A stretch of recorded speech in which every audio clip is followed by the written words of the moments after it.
looking into a crash that took the life of a bicyclist. This happened around 9:30 last night on Crittenden Drive near the airport. Investigators say for some still unknown reason, a man riding a bike veered in front of a car and was hit. He died at the scene. Police say the driver of the car was not hurt and did stay at the scene. Happening this morning, one of the women connected to the death of 5-year-old Cairo Jordan will learn how long she'll spend behind bars. Dawn Coleman is expected to be sentenced today. Jordan's death shocked a small town in Washington County, Indiana, when he was found stuffed in a suitcase and left in the woods in April of 2022. Coleman was charged with helping the boy's mother kill him and hide his body. Earlier this month, she pleaded guilty to conspiracy to commit murder. She's expected in court at 8:30. A Louisville man accused of killing a woman inside her apartment in Okolona will face a judge today. Rashawn Betts is accused of assaulting and killing Amy Skelton earlier this month. The LMPD says on November 8th, Betts broke into Skelton's apartment armed with a gun. They say he hit one person in the head, then grabbed 2 knives from the kitchen and stabbed Skelton multiple times. Police announced a warrant for Betts' arrest last Thursday, and yesterday he turned himself in. He's facing several charges, including murder and burglary.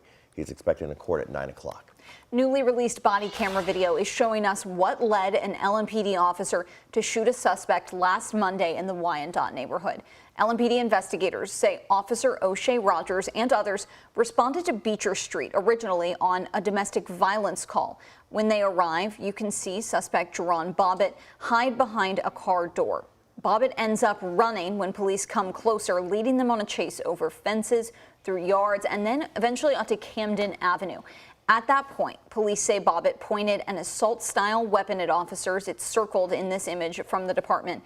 They say he refused to follow commands. Now, drop the freaking gun. Drop it. It's at this moment when Officer Rogers shoots Bobbitt, then other officers come and treat him.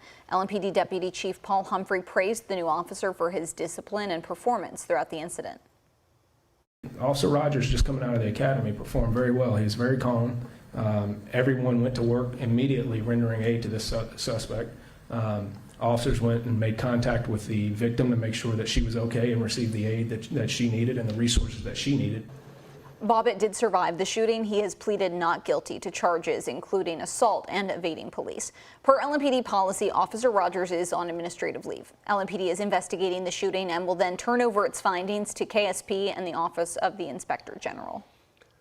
The Louisville Muhammad Ali International Airport is about to be one of the busiest places in the city. I'll tell you right now, they're only showing 2 delays, and those look to be Southwest and potentially Delta.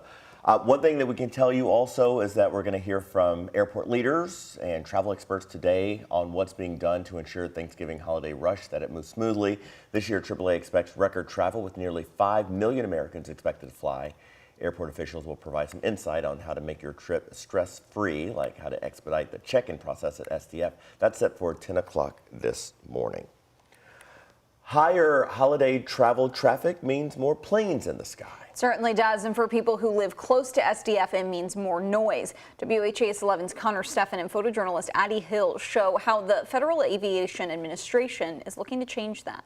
You have the interruptions with the planes flying overhead. Federal Aviation Administration officials acknowledged as much last week. If you're not hearing airplane noise, that means somebody else is. Sharing new plans for how planes will fly in and out of SDF as it looks to modernize routing methods. The overall goal for a growing SDF, safer, more efficient flights.